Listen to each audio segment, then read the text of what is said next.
Olá, pessoal. Sou o professor Ali, de Direito Previdenciário. Estou aqui em mais um novo bloco de aulas para vocês falar especificamente sobre, como está aqui na tela, sobre o custeio da Seguridade Social e das receitas das contribuições sociais. Indo para o nosso primeiro slide, nossa primeira tela, está aqui. Custeio da Seguridade Social. Como traz o regulamento da Previdência Social,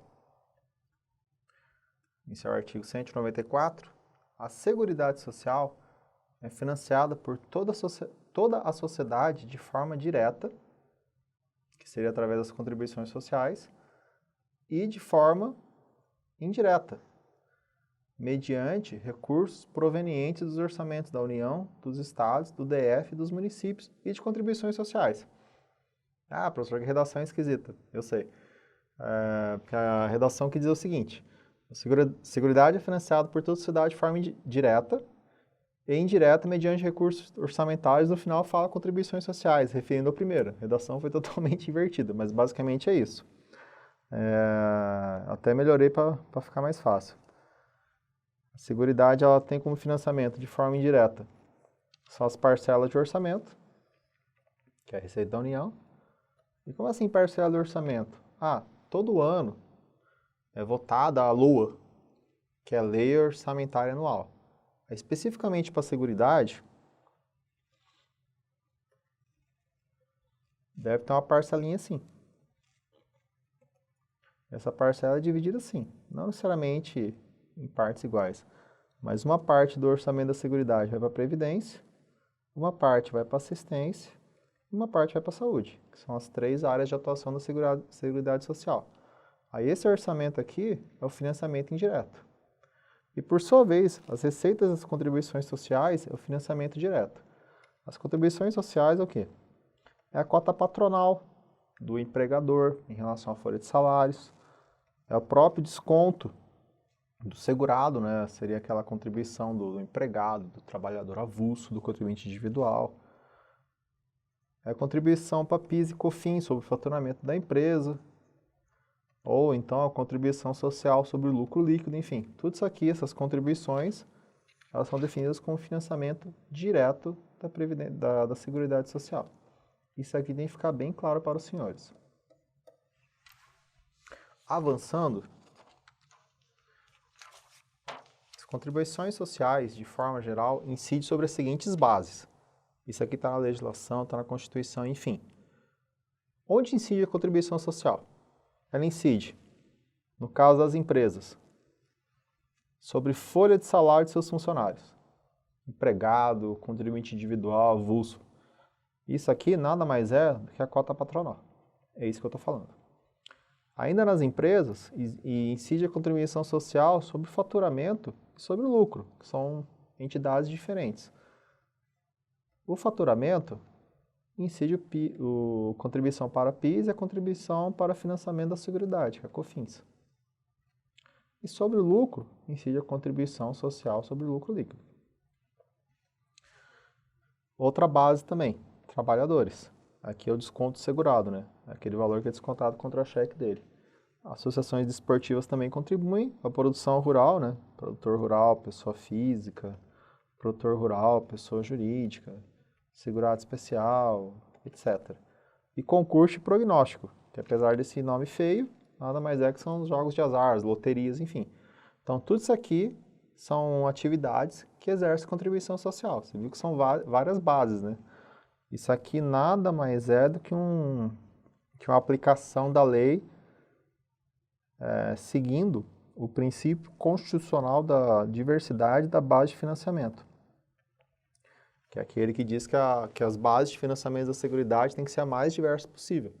Porque se você cobrasse contribuição somente sobre, por exemplo, folha de salário e o setor sofresse alguma queda, alguma crise, ia comprometer por completo a arrecadação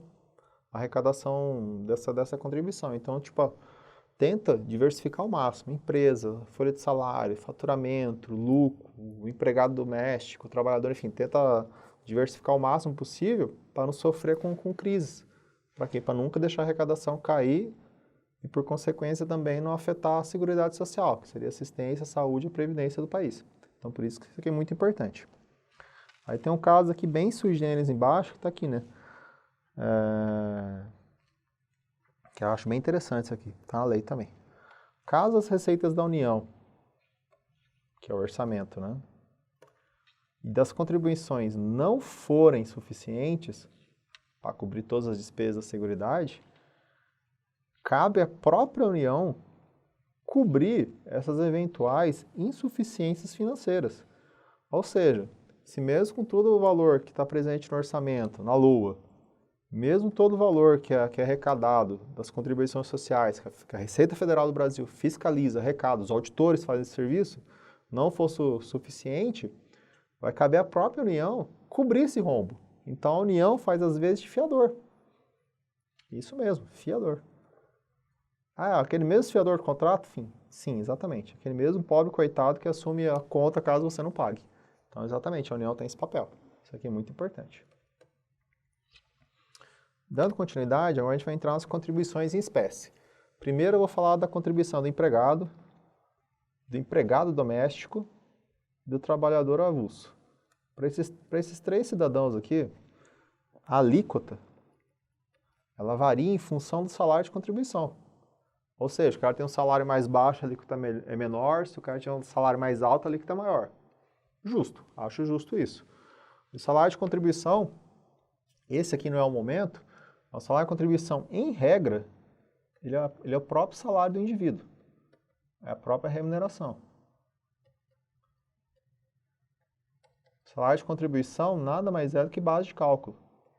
É sobre essa base que vai incidir essa alíquota aqui.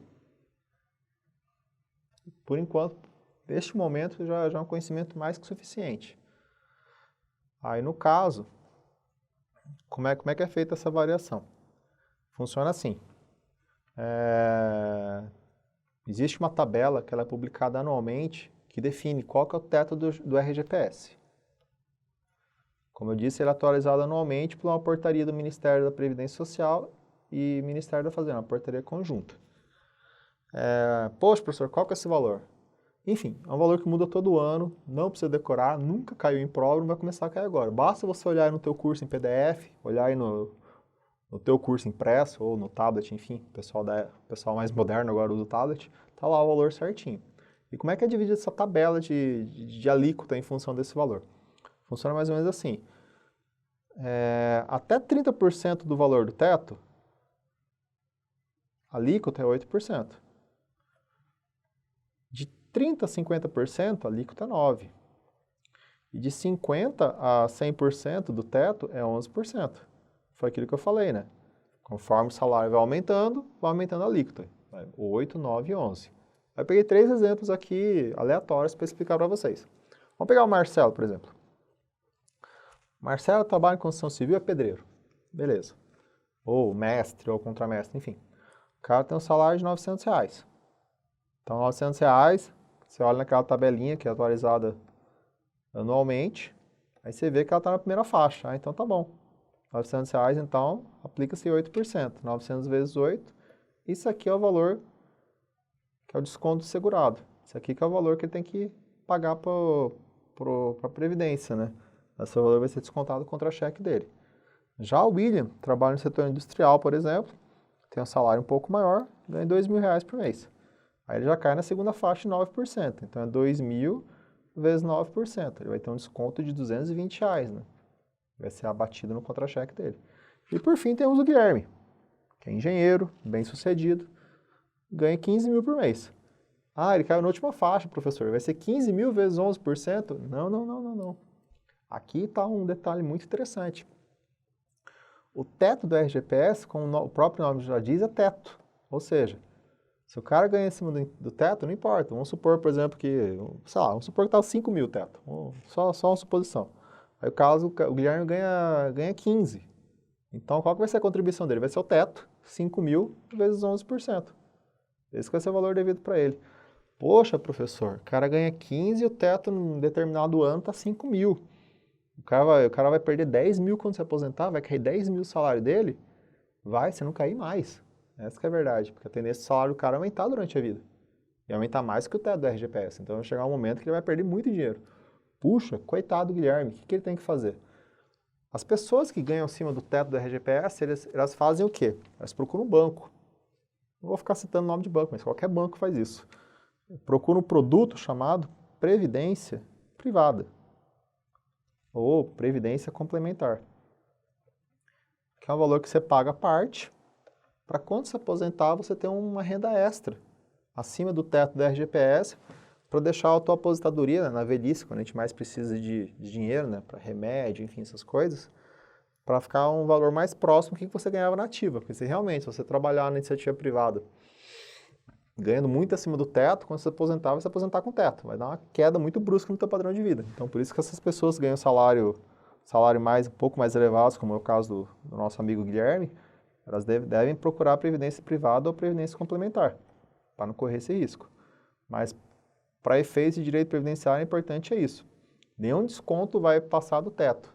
Ou seja, mas eu quero pagar duas vezes o valor do teto. Você pode até entrar no site da Receita e tentar fazer isso, não vai conseguir, vai travar. Vai falar, o valor máximo é esse. Então é isso, você consegue contribuir somente até o teto. Isso tem que ficar claro. E para o nosso colega trabalhador rural, que está aqui embaixo, escondidinho, que exerce atividade temporária a outro trabalhador, no caso, o produtor rural, pessoa física, independente do salário, sempre vai ser 8%, sempre. Independente do valor do salário. Isso aqui foi uma benesse prevista em legislação previdenciária. Sempre será 8%, não importa o valor. Sempre será 8%. Dando continuidade, a gente vai falar agora um pouco mais sobre o contribuinte individual e sobre o segurado facultativo. Em regra, esses segurados, eles contribuem com uma alíquota de 20%. Isso aqui é regra geral. Inclusive está aqui até fiz um esclarecimento abaixo. Ó. Sei que trabalho por conta própria ou para uma EBAS. O que é EBAS? Entidade Beneficente de Assistência Social. Segue-se a regra, ou seja, paga-se 20%. Já o CI, que trabalha para uma empresa, paga somente 11%. Poxa, professor, que esquisito, que estranho, por que esse preconceito com quem trabalha por conta própria, com quem presta serviço para uma entidade beneficente de assistência social? Não é preconceito, foi uma opção do legislador. Por quê? Nesses dois casos aqui de cima acontece o quê? O cara trabalha por conta própria, traduzindo, o cara não tem empregador. Então a cota patronal é inexistente, é zero. Ou então o cara trabalha para uma EBAS. A EBAS, ela tem a Constituição fala isenção, mas enfim, o constituinte quis dizer imunidade. Ela é imune, então também é zero. Aí, como nesses dois casos a cota patronal é zero, decidiu-se fazer um desconto segurado igual a 20, para não ter uma perda muito grande na arrecadação. Já quando o cara trabalha para a empresa, a cota patronal é 20. Então reduziu-se, né, 45%, o desconto segurado ficou 11%. Por causa disso, como aqui é zero, cobrou-se 20. Como aqui já é 20, decidiu reduzir para 11. Aqui foi uma jogada, uma matemática feita pelo governo na época, para não deixar a arrecadação cair. Mais ou menos isso. Ainda tem um caso específico aqui que eu vou explicar, que é o caso da opção pela exclusão da aposentadoria por tempo de contribuição. Ou seja, a pessoa abre mão de se aposentar por tempo de contribuição. Ah, professor, a pessoa não pode se aposentar? Não, não disse isso. Ela pode se aposentar por idade ou por um infortúnio da vida acabar se aposentando por invalidez. A gente nunca sabe o dia de amanhã. Aí, neste caso, tanto o CI quanto o facultativo que fez a opção por essa exclusão, eles contribuirão sempre com 11% sobre o salário mínimo. Sempre.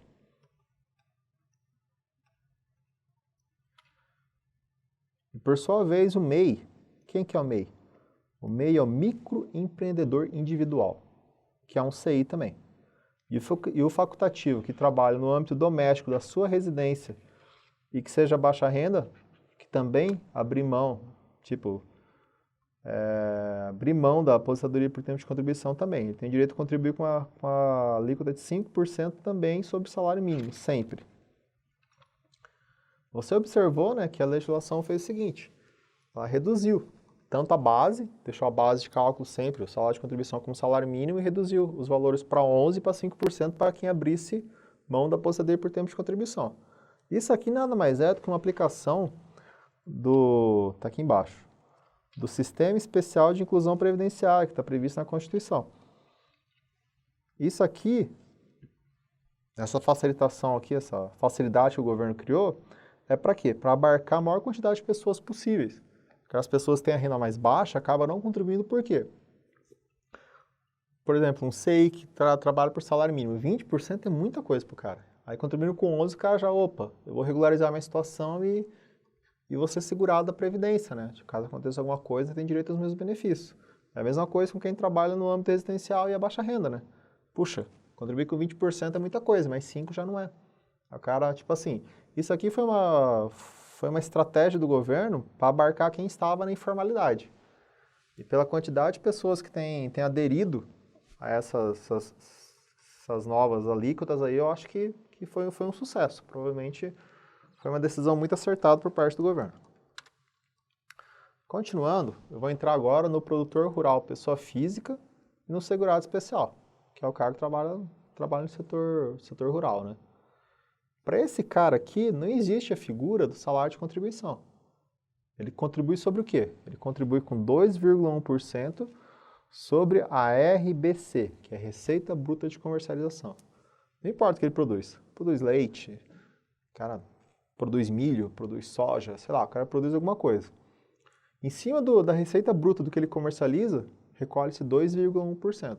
Ah, mas o que é esse 2,1%? Está aqui embaixo. 2% vai para a Seguridade Social. 0,1% vai para o GIRAT.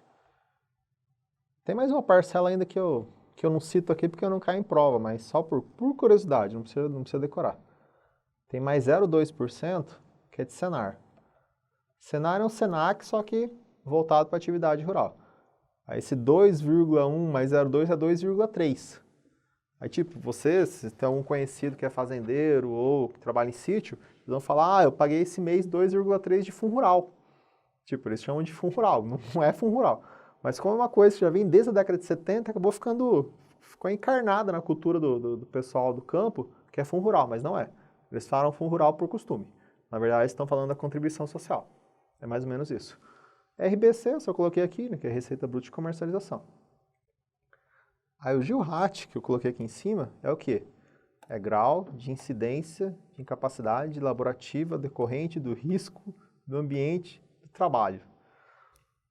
Ou seja, é a contribuição adicional, nome horroroso GIRAT, que financia o auxílio doença e a aposentadoria por invalidez. O GIRAT, em muitas provas, jurídica, principalmente magistratura, ganha o nome de SAT, Seguro de Acidente de Trabalho, que é o nome da legislação antiga.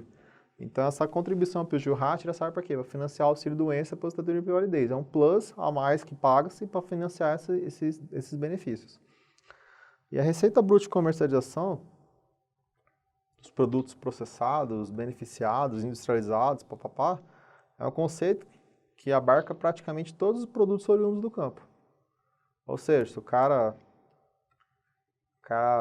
tem uma cultura mista lá, o cara, sei lá, produz milho, produz soja, tem umas vaquinhas, vende leite pro laticínio, e com o que sobra do milho, a esposa faz artesanato, a filha faz artesanato e vende artesanato, enfim, receita bruta de comercialização é tudo. Tudo que o cara comercializa e vende do sítio, que gera lucro para ele e para a família, é considerado receita bruta. É um conceito bem amplo.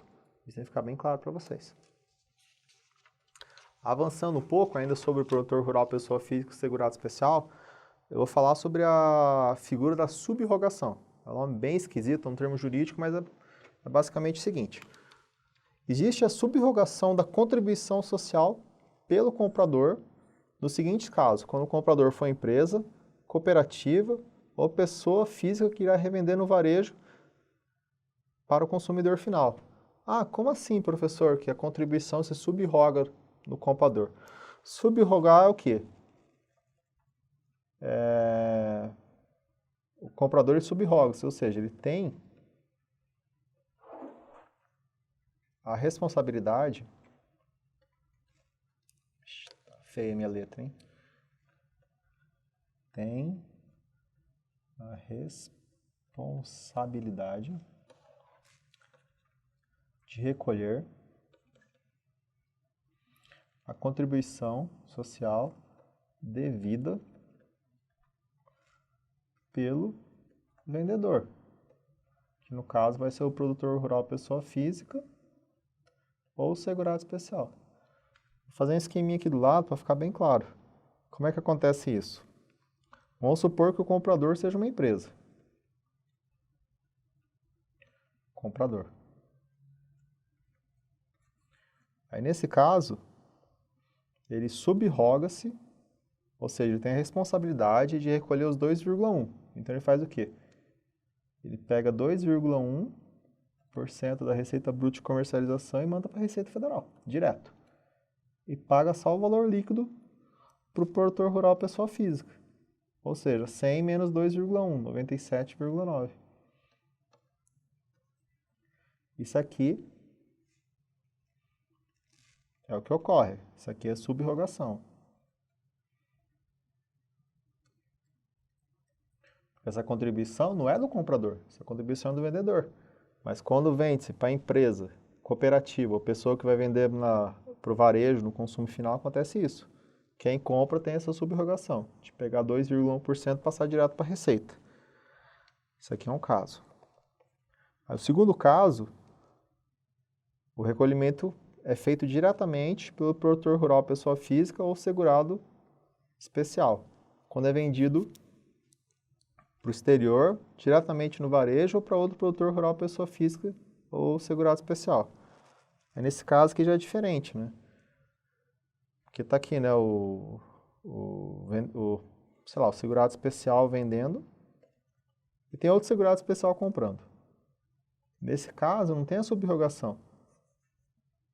Ou seja, o comprador paga 100% do valor para quem vende. E esse passa 2,1% para a receita. Ou seja, nesse caso não tem subrogação. E por fim, né, só para concluir esse slide aqui, para efeitos previdenciários, o consórcio simplificado de produtores rurais segue as mesmas regras do produtor rural pessoa física. Avançando um pouco, a gente vai entrar agora nas empresas. No caso, a empresa, sobre as folhas de salário, incide 20% do total das remunerações dos empregados, dos contribuintes individuais e dos trabalhadores avulsos ao seu trabalho. Isso aqui é a famosa cota patronal. Cota patronal, em regra, é 20%. Em regra. Mais para frente você verá que existe uma exceção para a empresa e existe exceção também do empregador doméstico. Mas por enquanto fique com essa informação. Por sua vez, cooperativa de trabalho, segundo tópico aqui, que presta serviço à empresa, existe o seguinte recolhimento: 15% do valor bruto da nota fiscal de serviço. Isso aqui não é mera retenção. Ou seja, o total da nota fiscal de serviço foi R$100 mil. O que a empresa tem que fazer? A empresa deverá pagar 100 mil para a cooperativa de trabalho e 15 mil para a receita. Ou seja, a cooperativa está com ônus zero. Ou seja, quem pagou foi a empresa. A empresa pagou 100% para a cooperativa e pagou mais 15% para o governo. E a cooperativa de trabalho não pagou nada. Isso aqui é um benefício fiscal previsto na legislação previdenciária. Isso aqui é algo bem interessante.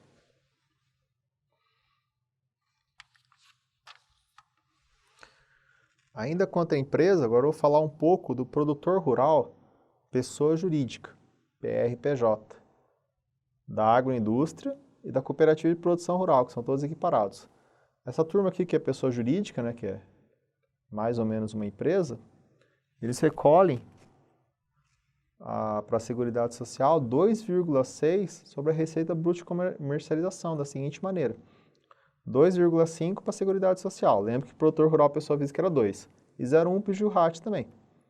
E receita bruta de comercialização, conceito mesmo.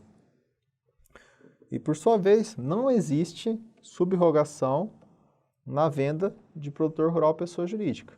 Lembra que o produtor, pessoa física, quando vendia para determinadas pessoas, como uma empresa, por exemplo, a pessoa que comprava tinha obrigação de recolher 2,1, que era subrogar, né? Aqui já não existe, isso não existe aqui. Tem que deixar bem claro. Continuando ainda sobre a empresa, a gente vai falar agora de faturamento. Sobre o faturamento da empresa, incide a contribuição para o Programa de Integração Social, que é o PIS, e a contribuição para o financiamento da Seguridade Social, que é o COFINS, e sobre o lucro, incide a contribuição sobre o lucro líquido. Pô, professor, mas isso aqui não é tributar duas vezes a mesma base? Não está errado isso? Se for uma justiça, não ganha? Não. Por favor, não confunda faturamento com lucro. Eu não sou professor não sou professor de contabilidade, mas na contabilidade existe um demonstrativo chamado demonstrativo do resultado do exercício. E são várias linhas. A primeira linha dele é o faturamento. Faturamento é o quê? É receita bruta mesmo, é o bruto que entrou no caixa da empresa. Aí você tem o quê? Aí você tem devoluções do que foi vendido. Aí você tem outros impostos. Aí você tem o custo da mercadoria vendida.